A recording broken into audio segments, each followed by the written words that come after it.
You still don't look like sort of.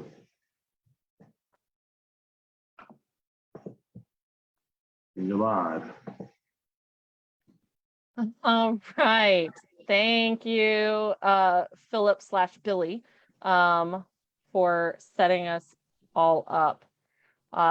Technical difficulties never seem to go away, no matter what. All right. Welcome to the Emerging Rev War happy hour, our historian happy hour, where we get to chat about a variety of different topics throughout this series. And today it is ladies' night, which means that the guys at Emerging Rev War have made the smartest decision that they have ever made and have invited us back, Kate and I, back to talk about any topic that we want to talk about. And so we reached out to a friend of ours, Steph, to talk about Loyalist women. So this is what I'm calling this a Tory takeover, or as Kate's husband said earlier today, the proper Patriot party. Loyalists don't necessarily get a whole lot of conversation when we're talking about, obviously, the Rev War. We want to talk about some of these Patriot victories because, of course, Patriots end up winning the war. But we want to highlight not just Loyalists, but we want to highlight women experiences as well. So let me first introduce our speakers. We've got Dr. Stephanie Seal Walters. She is currently the digital liaison in the humanities for the University of Southern Mississippi. And for those of you who are regular occurrences at our Emerging Rev War events, you may recognize her from the very first ERW symposium that was held in historic Alexandria in Virginia back in September, I think it was 2019. And so hopefully you recognize her from that. And of course, the ever wonderful Kate Gruber, who is the curator of special exhibits at the Jamestown Yorktown Foundation. And she is a familiar face to our ERW community because she's one of our authors and one of our historians. And in case y'all don't know me, I'm Vanessa Smiley. I'm a project manager with the National Park Service. I'm used to be a park ranger at several Rev War parks within the NPS, although I'm not in the field anymore. I still maintain my connection with history as an author and historian with Emerging Rev War. So thank you, everybody, for joining us. Thank you, ladies. So we're going to be talking Loyalist women, and I was wanting to kick the first question off to Steph. Can you give us a general sense of what was the experience like in general for Loyalist women? Because we talk a lot about Loyalist experiences when it came to men, battles, etc. But can you give us a general understanding of how the woman experience is a little bit different? Yes, definitely. First off, I really want to say, one, thank you guys for having me. I'm excited to be here today. But also when it comes to Loyalist women, just in case everybody doesn't know my complete background, I study Loyalists in Virginia during the Revolutionary War. So that's men, women, white, Black. I study everyone across the entire colony or / state during the time period. So I apologize if I'm going to be very heavily Virginia centric tonight, but you just can't beat it out of you once it's there. So anyway, when it comes to the women loyalist experience across the board, not just in Virginia, they are very difficult to parse out. Their experiences are usually aligned with their husbands or their spouses, or if they are widows, their oldest sons. And one of the reasons why they're so difficult to find is the greatest source that we have for loyalists across the entire United States is something called the Loyalist Claims Commission. So after the Revolutionary War, if you were a loyalist, lost a significant amount of property or money, you had the opportunity, and you usually failed, but you had the opportunity to petition the British government to recoup some of that money. And the people who were writing these claims, it was always the heads of house, and the heads of household would explain the experience happen to the family, to anyone in the family who was a loyalist. And of course, the majority of the time in the 18th century, the head of the household is the man. So we get a lot of the women loyalist experience retold by men. So that should always be questionable about how legit that is. But also when we are hearing from women in the loyalist claims, they're usually widows, or their husbands left them and went to Canada and never returned. I've got a few cases of women who their husbands remarried in Canada, even though they were still married to them back in Virginia. And so they're mad saying, I know, right? Don't you dare give that. Oh my goodness. Don't Mom anger a money. loyalist woman. Yeah, no, don't anger. She's already been through enough, man. So now you're going to take her money. So you have these kind of extraordinary experiences through the loyalist claim. But it's really difficult to understand how women loyalists existed through the Revolutionary War. And we do have some extraordinary examples. I'm going to talk about Margaret Matthews later, who's a woman who ends up in Jamaica alone with her disabled child. The experiences that you get the most of are actually the Black loyalist experiences from women, because these are shown in the Virginia Gazette. We have a lot of the narratives from enslaved women who tried to escape with Lord Dunmore, the most famous being Eve, who was Elizabeth Randolph's enslaved woman. So this is where you can kind of parse out these small stories. We always know in history, it's difficult to get the woman's story in the 18th century. It's even more difficult when it comes to loyalists. So hopefully we'll find some fun stuff tonight. I think so. And it's interesting, the comment you made about we know kind of more about loyalist women from the enslaved community, because typically we're very white centric history in the past, and we're trying to, bring forth these stories that are just as important, and yet that's where, in this case, that's where we're finding a lot of those juicy nuggets. And Kate, I see you nodding your head. There's a number of instances where we're finding, and Steph, I know you mentioned Eve. So I'm curious, I want to dive into that a little more while it's fresh in our minds right now. Kate, you had mentioned, I think when we were chatting before, was it Mary Perth? Was that one of the women that you were mentioning? Can you tell us a little bit about her? And then I want to jump to Eve. Yeah, and the interesting thing too, just to piggyback on what both of you were saying, that you really have to, we really have to work hard to pull these stories together. But interestingly, when it comes to enslaved African-American women in this time, there are some instances where you can actually follow their life trajectories through documents that exist, not documents that they themselves write, but where they are, in the historic record. And so this is a really unique aspect of this particular topic, because we can't do that with a lot of women, let alone enslaved women of the time period. But with Mary Perth, we can. Mary Perth was enslaved on a plantation south of where I am. I'm in Williamsburg, around Norfolk area. And she heeds that call.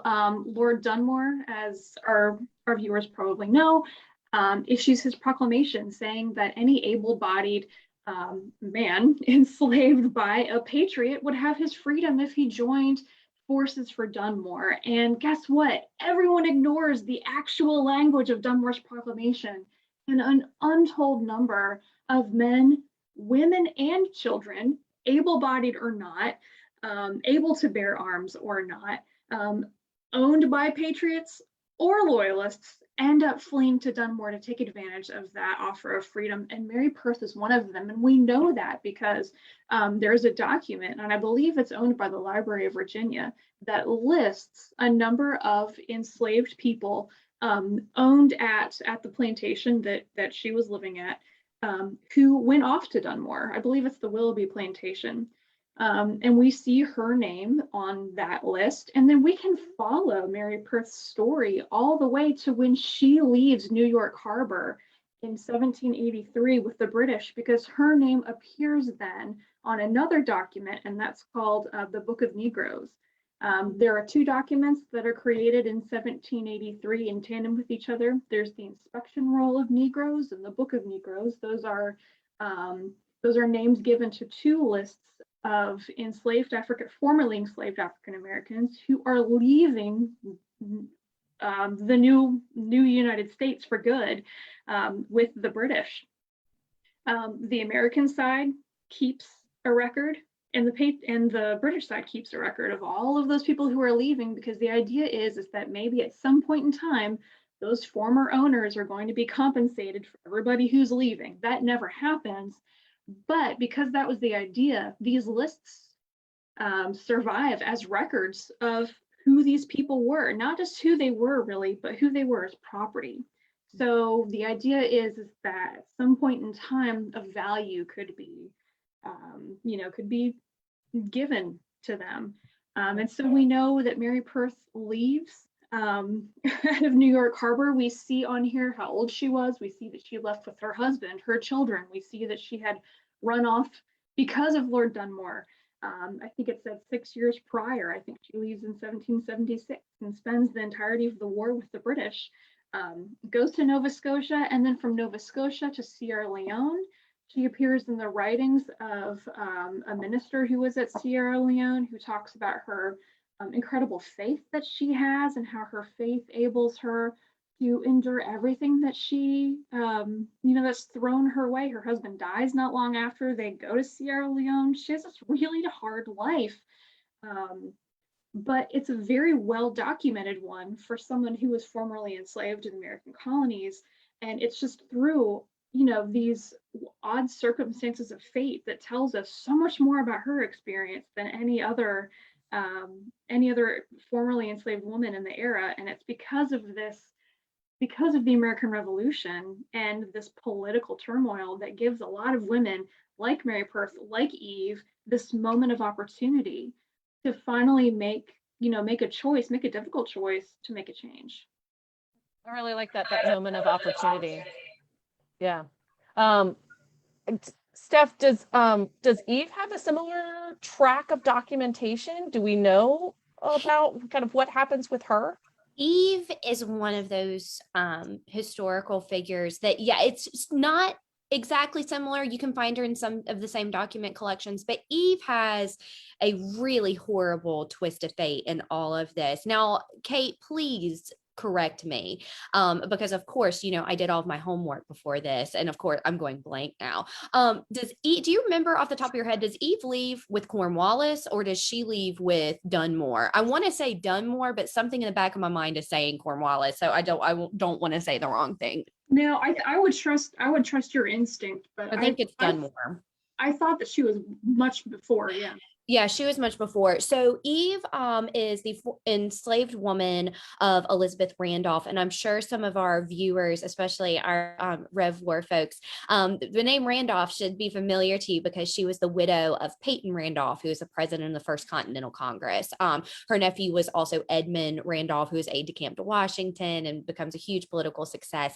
So this is a very rich and titled family in the Williamsburg area, and they own quite a few enslaved people. And Eve is one of those, and she's probably one of the most famous cases of people who run to Dunmore because she fails. Eve, in fact, if you go to the Museum of the American Revolution in Philadelphia, they have a whole exhibit of things that happened to enslaved people during and after the war, and Eve is one of the figures that they use for that, and I highly recommend you go and pay attention because it's incredible. But Eve runs away with her son at the call of Lord Dunmore that Kate was talking about. And she runs off, and we know that she is successfully with Dunmore for a while, but she ends up being captured by slave capturers. We don't know what happens to her son. We know she runs away with her son. That's the end of the documentation there. We don't know if he dies at Gwen's Island of smallpox. We don't know if he successfully runs away and she just does not. He was a little boy though, if I remember correctly. So once she is captured, there's a notice for her in the Virginia Gazette that Elizabeth Randolph sends out, and she actually says that she has an enslaved woman who's run away. It describes her and asks for her to return. And then we also know through the Virginia Gazette that very shortly after she is returned to Elizabeth Randolph, she's actually sold. There's an advertisement for her sale because if you ran away in the 18th century and you were an enslaved individual, that meant that you were a flight risk again. So it was a punishment to be resold, but also for the slave holder, you didn't want to keep people who were a flight risk, or what they were considered a flight risk. And we know that she was sold to either somewhere in Mississippi or Louisiana, which during that time period is one of the worst possible places you could have been sold as an enslaved individual.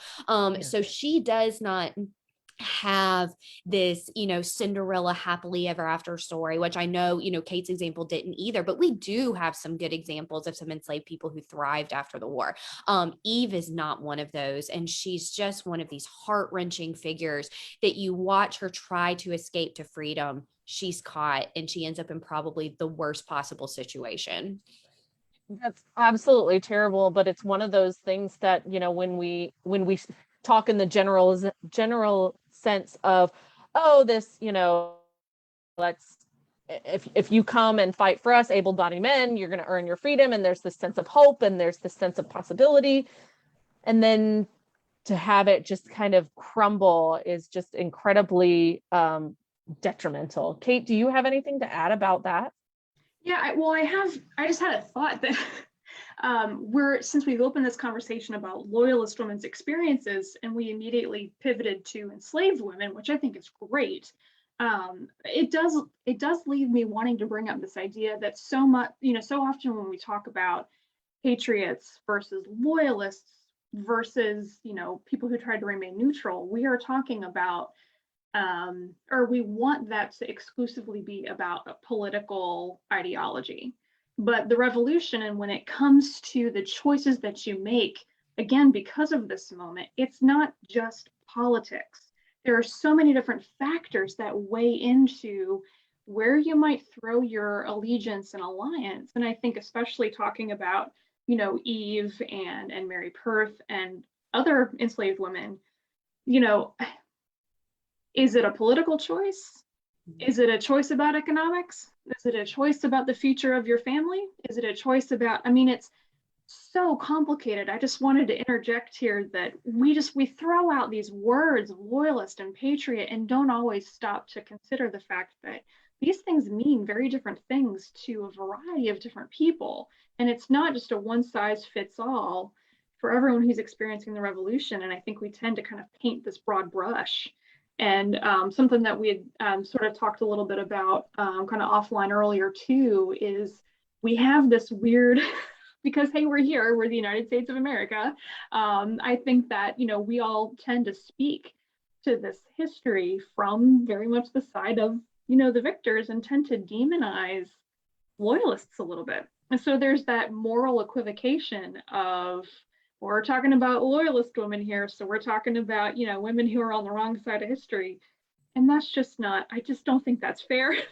So no, that's 1,000% valid.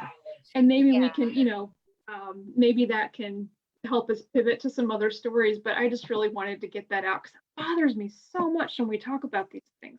Oh, yeah. And I just want to piggyback off that as well. I'm so glad you said that, Kate, because one of the things that when I was writing my dissertation, the people on my committee kept asking, they're like, well, how do you define a loyalist? And I'm like, how do you define a patriot?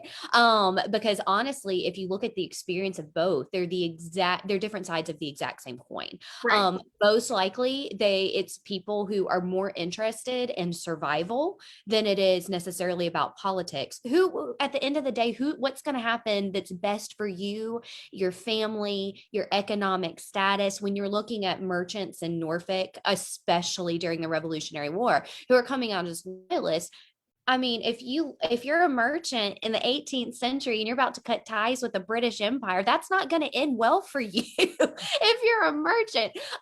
So a lot of times, but you see the same thing happen on the patriot side. A lot of patriots choose patriotism because that's their best form of survival in this situation.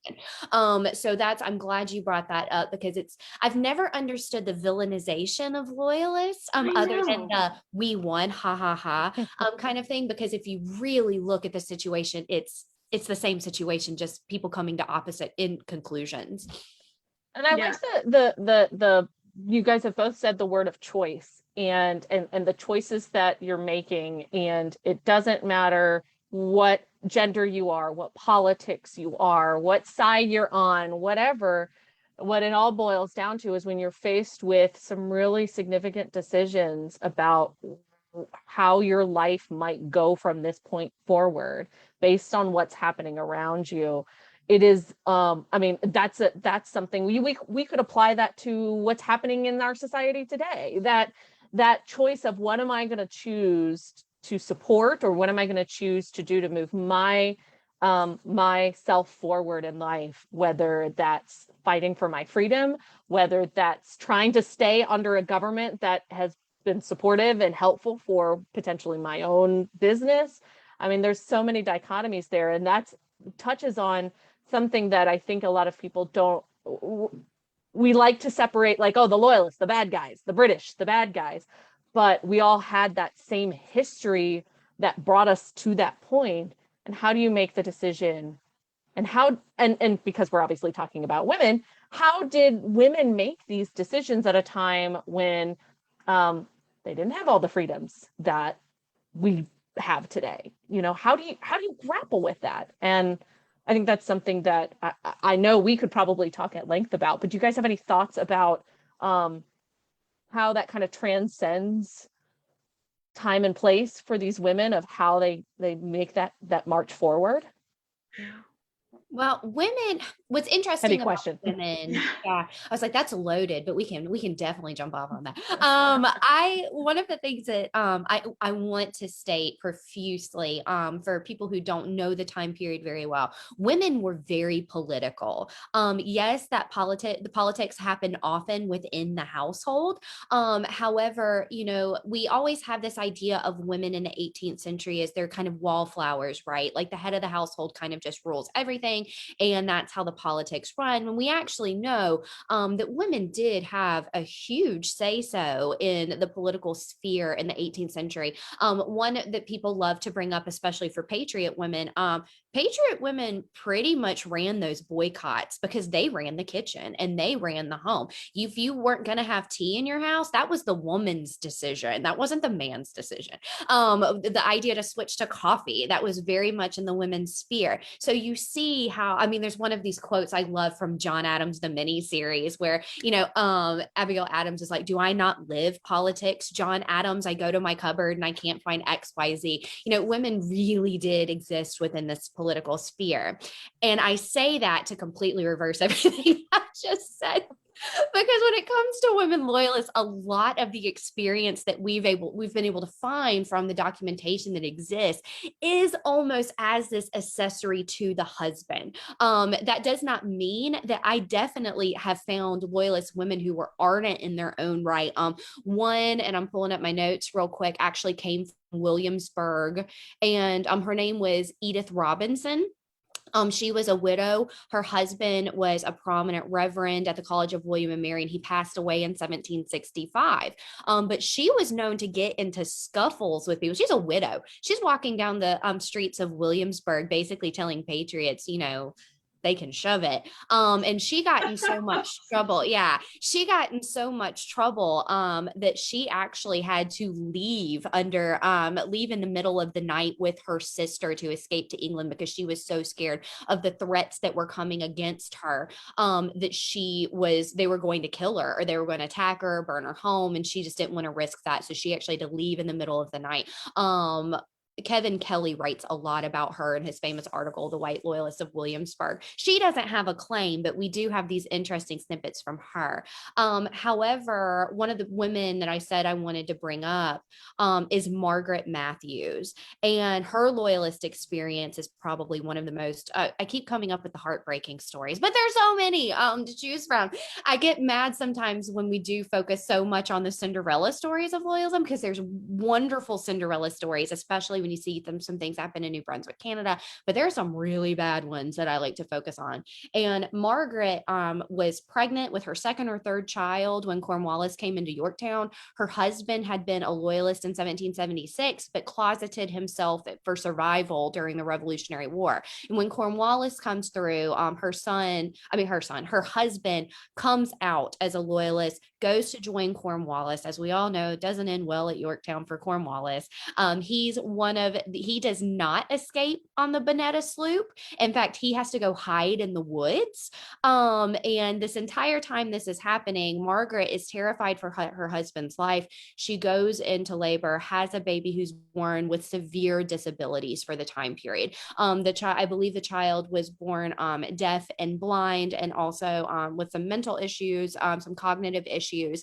And she completely blames this on her husband's loyalism. She herself is an ardent loyalist, but she blames the Patriots for this experience because she's concerned about her husband being hunted down. The whole Battle of Yorktown, she's terrified. And of course, now in the 21st century, medically, that's not possible. The stress did not, contribute to these medical issues her child faced. However, for Margaret, that's very real for her. And in her loyalist claim, she talks about this and how the British government owes her money because she has suffered so much, because her husband ends up coming back. They reunite, they get on a boat for Jamaica. The boat's hit by a hurricane. Half the people on board died. One of those is her husband. And she ends up destitute and alone in a foreign island and is being taken care of by the Jamaican vestry there.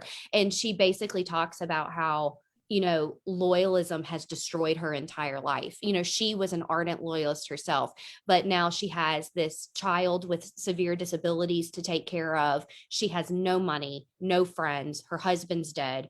And we don't know what else happens to Margaret. I can't find her anywhere else. But, so those were her acts of loyalism, even though we know that, stress did not contribute to the issue she faced. It was real for her.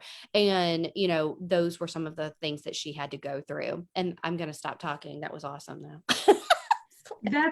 But I love that you've been able to put a real name and an experience on like the real lived stories of these women. And again, I think going back to our earlier kind of shared discussion about it's so easy to demonize like the loyalists as the other because they didn't win. But there are real consequences to not just your choices, in the world you live in, but the world created by the revolution. And Stephanie, you pointed out that there are some Cinderella stories. There are some real successes for women like Mary Perth, who had a difficult road, but she was able to obtain her freedom. And countless other enslaved women were able to start new lives in Nova Scotia and Sierra Leone and beyond. But there are so many other women's stories where, bless you, Vanessa, where women have they've just upended their entire lives or had their lives upended because of the war. And of course, now that I've, having said that, I'm struggling to think of something that's a loyalist story, not a patriot, but I did want to talk a little bit about the Otis family in Massachusetts. And I don't have a lot on them, but we talk a lot about the revolution as being very much a civil war, in that political ideology separates families in a very real way, as it does today, we all know. But we do talk about that happening quite a bit in the South. We associate that a lot with the Southern campaign, with the Loyalists who are pretty entrenched in pockets in North and South Carolina. But this happens in New England as well. And with the Otis family, there is a woman named Elizabeth Gray Otis. She's a loyalist. Her parents are loyalists. But her husband is a merchant named Samuel Otis, and he's actually working with the Continental Army to supply uniforms, and he actually serves as a member of the Board of War in 1776. And so because of their marriage, the war completely tears Elizabeth away from her family. And she writes, I just wanted to read this, she writes a letter to her father on June 29th, 1776. She says, "Dear, dear Papa, hard is my fate to be thus separated from the tenderest and the best of parents. Tell me whether you think there is the least possibility of our ever meeting again on earth." And unfortunately, she ends up dying in 1779. And when the legend has it that as she's dying, she's clutching a miniature portrait of her father, to her chest, close to her heart as she passes away. And then there's another member of the Otis family, Ruth Cunningham Otis, who is a loyalist, and the rest of her family are patriots, and her son spreads a lot of gossip about her in Boston, and says that there's this rumor going around that that her own son is saying, yeah, my mom's this great lady, but she'd be a lot better if she was a daughter of liberty. And so, you know, these women who hold loyalist sympathies for one reason or another, whether it's because of their, you know, immediate family or extended family that holds these ideologies, they're clinging to these ideologies oftentimes until their deaths without any kind of resolution with the family that that they become estranged from. And so again, this idea of like real consequences. Wow, yeah, these are really sad stories. These are Stephanie. sad. Oh, I have another one because you brought up the Civil War. And so you're right. A lot of these loyalist stories that you get from women come with the Civil War between their family and within their family. And I already brought up Elizabeth Randolph, but I mean, poor Kate. How many times have you heard me have to like talk about the Randolph family? God bless you. So I love it. I want I more. know. The Randolphs are just the best. So Peyton Randolph, if you did not know, had a brother named John Randolph, who was very much a loyalist. So even though he's the president of the First Continental Congress and his nephew, son of John Randolph, is aide de camp to George Washington, John is the most ardent loyalist, I think, in the entire state of Virginia. He's even called like John the Tory Randolph. And his wife, and he had a wife and two daughters as well. He had a wife named Ariana, and then he had two daughters named Ariana and Susanna. And they leave with Dunmore after Dunmore leaves Virginia, and they end up in England. Even though they come from this extremely distinguished family, they become impoverished. And one of the stories that I love is, well, I don't love it because it's tragic, but you know, it's like soap opera, right? So What we love as historians would I know, shock right? people outside of this field. Right, it's like, oh, this is terrible, but man, is it a great story. So one of Thank God John, we found each other. Sorry. right, we could talk about how long do we have on this? Do we have like an hour more? But anyway, one of the stories that I love is that John Randolph, even though he's an ardent loyalist, he has this extremely close relationship with his cousin Thomas Jefferson. Don't know if you've heard of him. And Thomas Jefferson, yeah, who's Tom? Thomas Jefferson. And Jefferson is one of the last people to talk to Randolph, even after he's left. There's this letter correspondence between the two when John's in England. And Thomas Jefferson stopped writing to him in 1779, which that's the year that Jefferson becomes governor. So I'm guessing there's some politics behind why TJ stopped writing John. But in this last letter that you have in 1779 from John Randolph to Thomas Jefferson, he really explains why he is a loyalist, because he knows his whole family hates him, and so does the entire state of Virginia. And he one more time goes at it, but you can tell in the letter he's distraught as to how his friends, people he loved his entire life, are now turning against him, including his own son. And he talks about this situation where his wife Ariana and two daughters were harassed in the streets of Williamsburg for their own loyalty, but also for John's loyalty as well. And that's one of the contributing things that he doesn't know if he can ever forgive that. And he talks about eventually wanting to come home to Virginia and hoping one day he will be welcomed back. We know that doesn't happen because John dies in England. And after John Randolph passes away, there's another letter correspondence between their son, Edmund Randolph, and the wife / mother, Ariana. And he's basically saying, Mama, come home. Like, Dad's dead. Come home. And Ariana's like, heck to the no. I will never step foot in that country again. You people are terrible. I can't believe what they did to your father. I can't believe what they did to me, and what they did, because I believe it's Susanna, the daughter / sister, she actually marries a man named John Randolph Grimes, who is an officer in a loyalist regiment. And he so they're very intertwined with other loyalist families at this point. And she's mad. She's almost like, how, of course I would love to see you again, son. I love you no matter what, but how dare you think I will ever step foot in that country again? And I love this moment because you hear firsthand from Ariana her disgust about, this entire situation, how she was harassed, how her husband was harassed, and it really confirms her own loyalty. Because like I said before, a lot of times you see women's loyalism connected to their husband, and of course in that moment it's definitely connected to John too, but she has her own opinions on how this was handled, and it's this one moment snippet in time you can get exactly how she feels, and I just love it. Go Ariana Randolph.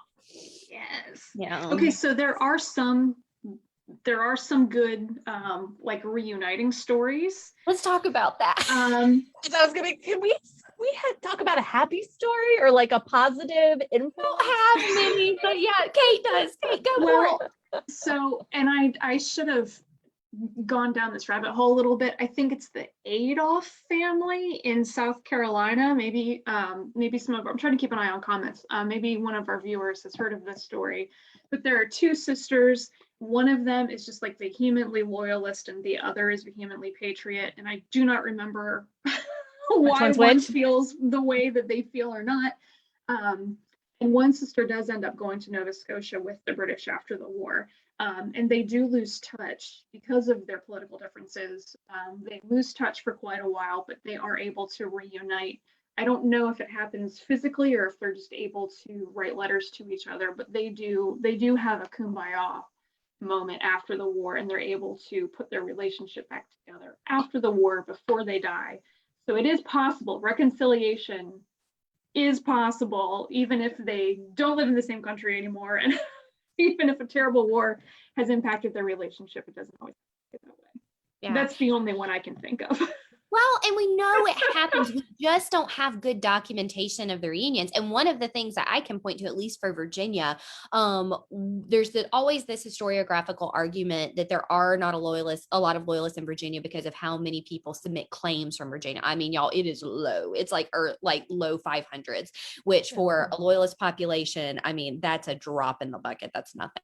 But also we don't have a lot of documentation on the people who decided to stay, because you were filing a claim if you left. I mean, yeah, you've got people domestically who will file a claim, but mostly it's if you have left. And a lot of reason why is because a lot of loyalists just want to reintegrate back into society. We've talked a lot about choices. What is best for my family? Well, when, the war ends in 1783, some loyalists don't want to leave, and they've done a good job of being quiet in public. So even though we don't have a lot of documentation of maybe these family rivalries that were happening, we know people stayed. And I'm hoping some of those stories of the people who stayed are happy ending stories, because if they got to stay, that meant maybe it went well.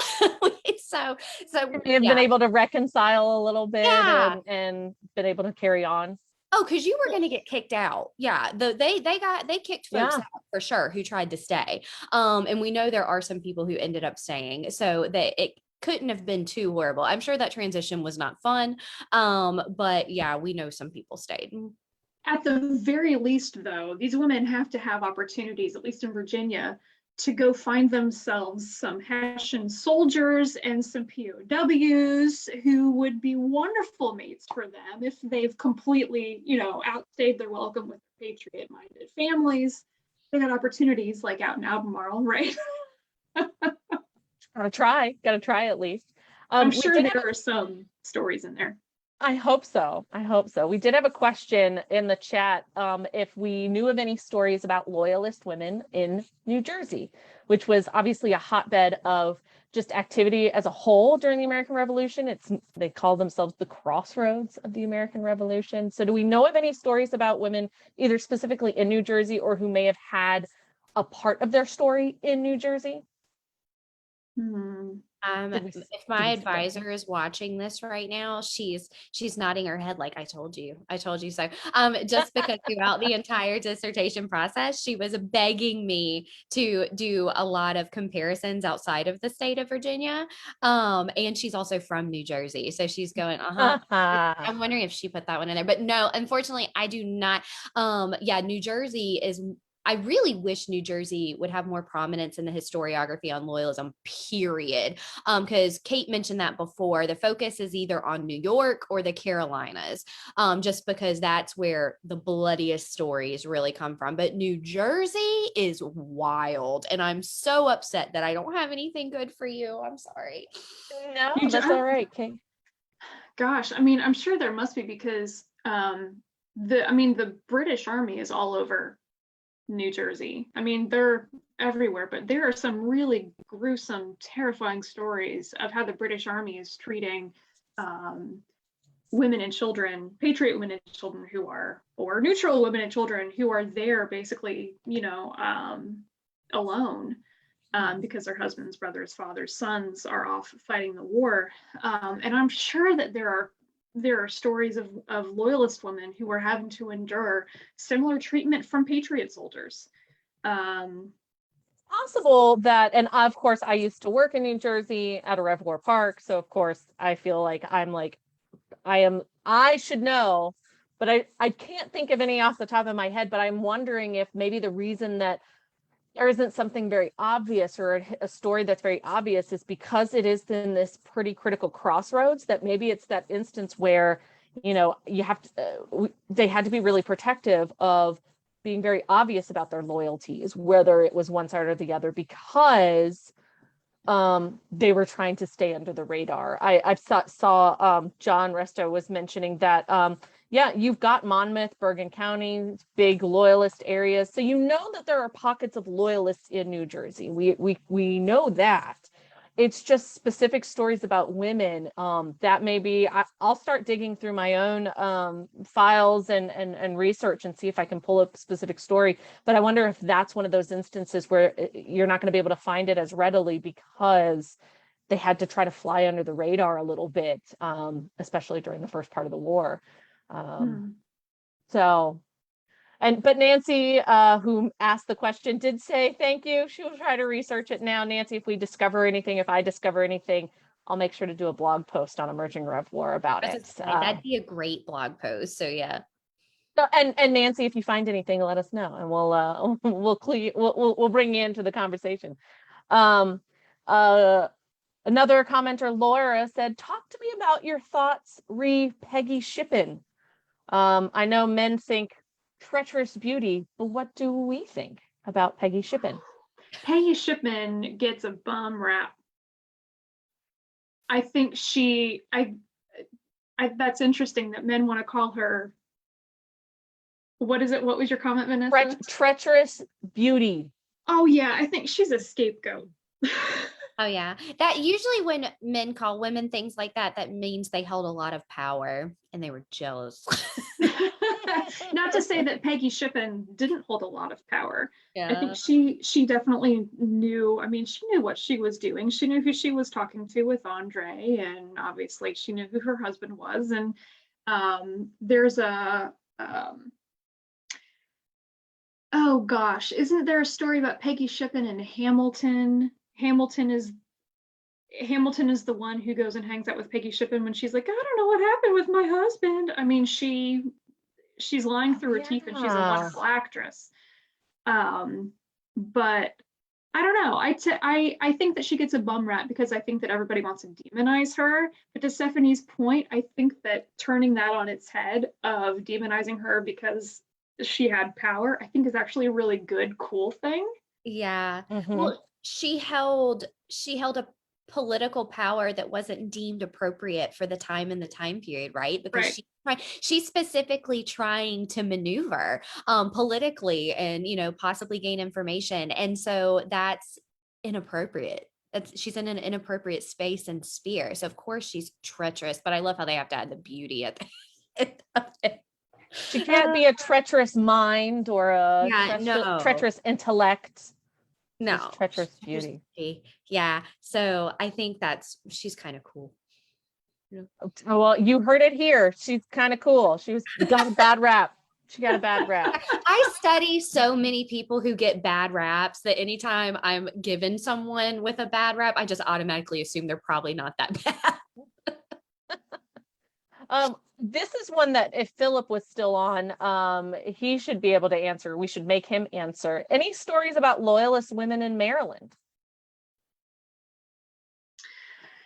Yeah, and see, I'm also that is not, Maryland is not the colony I know anything about. So Well, I know a lot about loyalism in Maryland just because but none as specifically about loyalist women.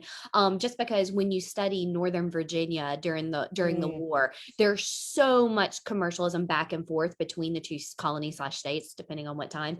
And so they're very closely related with folks. I know a lot of people who are loyalists in Northern Virginia end up in prison in Frederick, Maryland. So there's a lot of back and forth between those two, but no good stories about loyalist women, unfortunately. Man, I'm striking out. I know. Hey, the future blog posts. We got future research, future blog posts. Blog post, yeah. Well, and I think this is really indicative of the fact that, and I love whenever we get questions in any of our Rev War revelries when we get questions that make us go, oh, I had to think about that, because it means that our history is we're still finding information out. There's still resources out there that haven't been explored, stories that haven't been touched on. And I think that's something that if we take away anything from any conversation we have about history, it's you studying it, even if it is almost 250 years old, because there's still stories out there that need to be discovered and that need to be explored.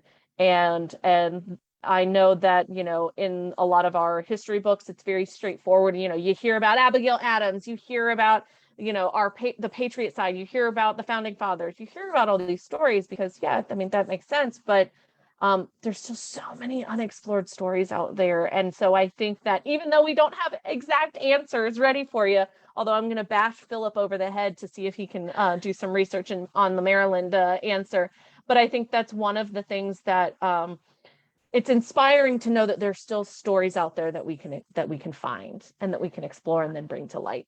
And when it comes to loyalism, especially, Kate was probably about to say this too. When it comes to loyalism, holy cow. One, there's so many different areas of the American Revolution that should be studied and have not yet. When it comes to loyalism, y'all, we're hitting a wave right now, fortunately. There's a lot of publications.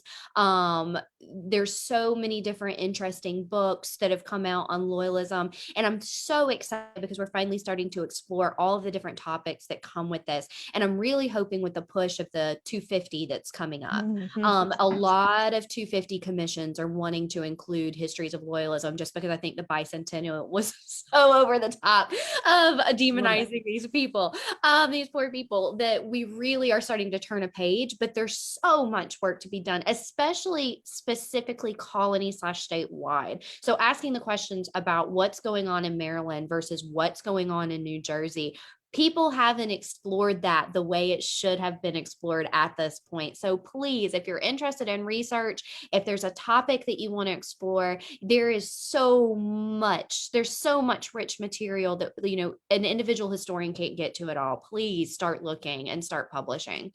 Yes, and I want to piggyback. Stephanie, you brought up such wonderful points, and I just want to piggyback off of that you said, what's going on in Maryland versus New Jersey versus South Carolina versus New York. And I think, ironically, the word versus is really an important part of the conversation, because people always forget that this is an era where the colonies were pretty incongruous with each other.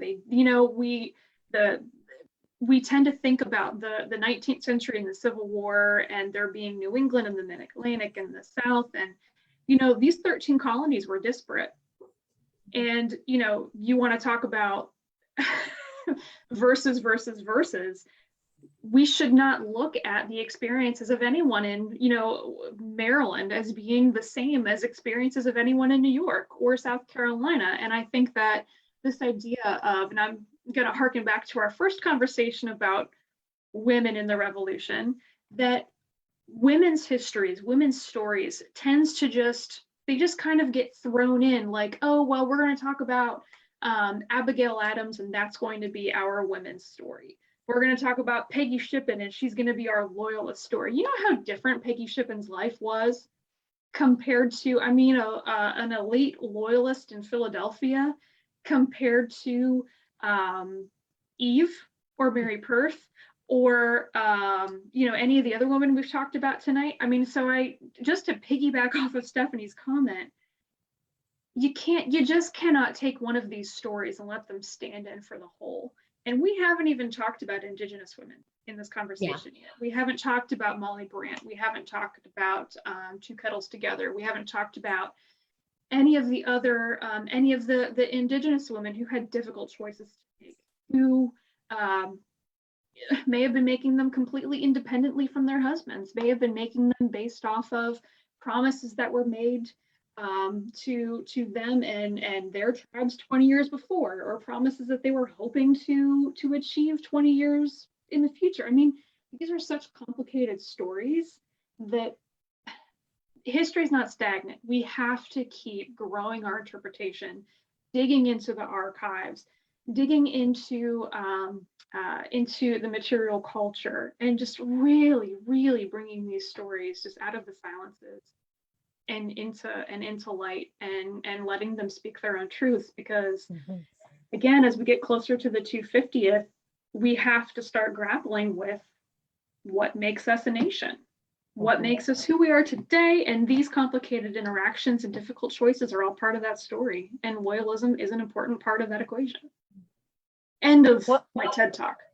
No, that was great. In fact, I have to give credit to Philip, because I called him out, and he does have an answer for us when it comes to Loyalist Women in Maryland, and he provided a link for Maryland Women Loyalism Project. So please check out that link, folks, if you're curious about more about women. So Philip just dropped the mic. All right, Philip, if you can pull in some New Jersey, that would be great too. Go do some research. Let's go. Yeah. So that's great. Go ahead, Steph. I was about to say one thing I do want to add, because I know we're probably getting a little close to time. Fortunately, we live in this incredible era of technology. And you mentioned my position at the beginning of the show, that I'm not only a historian, I'm a digital historian. So I work on a lot of digital projects that basically aim to make all of these different document collections that include the Revolutionary War and Loyalist history, that I have been working on some specific projects. There's an incredible project right now that is in beta but has been released, and it's the Maryland Loyalist Project, where basically some incredible professors out of Shepherd University and also out of oh my goodness, I'm blanking, of course, because that's what happens when you're on the spot, the American Philosophical Society, they are posting transcribed versions of all Loyalists coming out of the state of Maryland, which is exactly what we need. And I am working on a sister spinoff project on that with an incredible historian named Alexi Garrett. Some of you may know her. She's from the University of Virginia. Now she's at Iona College doing a fellowship, or a postdoc, excuse me. And we are working on the Virginia portion of that project. So we are the Loyalist claims, Virginia. But it's awesome because we're going to be getting brand new copies of these records. If you've ever worked in the Loyalist claims, it's all on microfilm, and God bless the people who microfilm those, but they are in terrible condition. So we're getting high-res images of those to put online, have them crowdsourced, transcribed. We're going to be tagging them, and also so we can cross-reference between Maryland and Virginia, people who are being mentioned in both documents. You'll be able to specifically pick out women of color, anything that you want to be able to do this research. So fortunately, hopefully before the 250, we'll have a lot of that done. But it's awesome that we're living in this time period where we have all of these questions, and finally the public, without a paywall, sorry, Ancestry.com, you will be able to have access to these kinds of things. I know, right? We all love Ancestry, but I hate a paywall. I'm all about let the people have their history. So look out for that. We're giving you research fodder, folks. Well, we should do as we did after our first women takeover conversation. Let's make sure we all work together to pull together a quick little blog post about some sources. I've seen in the comments folks are asking for our favorite sources on the topic. We can definitely include Steph's research and projects, and there are some of the sources we've talked about tonight, like the Book of Negroes that I mentioned. Some of these are already digitally searchable. So we'll throw some primary sources and some secondary sources up on the blog shortly. Yeah, that would be great, because one of the questions, it was one of the first questions, and I wrote it down so I wouldn't forget it, is a reading list on loyalist experiences, loyalist women experiences, and any resources that we can share with folks. So yeah, we will definitely pull together some resources. We'll do a blog post because unlike the guys, we have our stuff together. So we're going to put it all together out there for you guys. So are there any other, we've only got 3 more minutes. Are there any other final thoughts that either of you want to share about the Loyalist Women experience and touch on anything else that we maybe didn't get a chance to talk about so far in this hour? Well, should we, is the Burn the Boxes swag still available on the ERW? Oh yeah, I should post that. So for those of you that may have caught up on or were part of our conversation last time when it was ladies' night, we created some merch for Burn the Boxes because, and Steph, if just to kind of fill you in, it was basically an opportunity to take what we know about women's history during the American Revolution and just burn it because we are so much more than the box. So I will get a link and I will post our merch store in the link to this chat, and that way you can get, ladies and men, you can get your Burn the Boxes stickers, and so I'll make sure to plop that in there for everybody because it's not just women's history, it's not just men's history, it's outside of that box. So burn that box and make it history. So thanks for reminding me. Now I got work to do. Now I gotta go do some work. Got t-shirts to buy. Oh yeah. And I was And gonna say, I definitely historiographies. need a sticker at the least. So yeah, I'll be. Oh, hitting I that link. wonder if I have my sticker. Hold on. I have my sticker right here. Oh my gosh, look at this. All right. So burn the boxes. Oh my, let's see if it'll do it. Here we go. I love it. Burn the boxes, and it's Emerging Rev War. So there you go. So I will post. I know it's probably backwards, but I will post our merch for Emerging Rev War, not just Burn the Boxes, but it's also got some other Emerging Rev War stuff. So we'll get that posted out there. Any other final thoughts, ladies, before we end our evening? Just I want to piggyback off what Kate has already said. And I know we've mentioned it a few times tonight, but experiences, no matter what the time period is, are very personal and they're always very different. So if you read anything on the American Revolution, you should always question it. You should, especially if it's ever a them versus us kind of a situation. And these personal experiences will really help you kind of navigate that. If you are interested in individual loyalist experiences, I highly recommend looking through the Loyalist Claims Commission. There are indexes online. I'll help provide links to that. Unfortunately, not all of them are online to where they're transcribed and easy to read. I know Todd Braystead, who has an incredible website on military loyalists. He has some of those transcribed there. But if you're interested in the experiences of the individual, which as a social historian, that's all I want to do, then please, check some of these links out and just, remember, it's never, if you ever hear a broad story, it's probably incorrect. It's not right. Burn that box too while you're burn that box. We're gonna burn that box. We're gonna burn all the boxes. We're gonna burn all the boxes. Well, ladies, I already got a text from Phil saying I should let you guys do a third one. So ladies' night, we'll do a takeover at some point in the future. Stay tuned for that. Thank you so much for having the opportunity to come together to talk about some of these stories, and we'll make sure to get a blog post up for you guys with all of the resources that we chatted about. Stay tuned for that in the next handful of days. And thank you, ladies, so much for being a part of this conversation. I can't wait to do the next one. We're going to burn some more boxes. Do it. Let's do it. All right, everybody. Thank you so much. Have a great night. Thanks so much, guys. Thank you.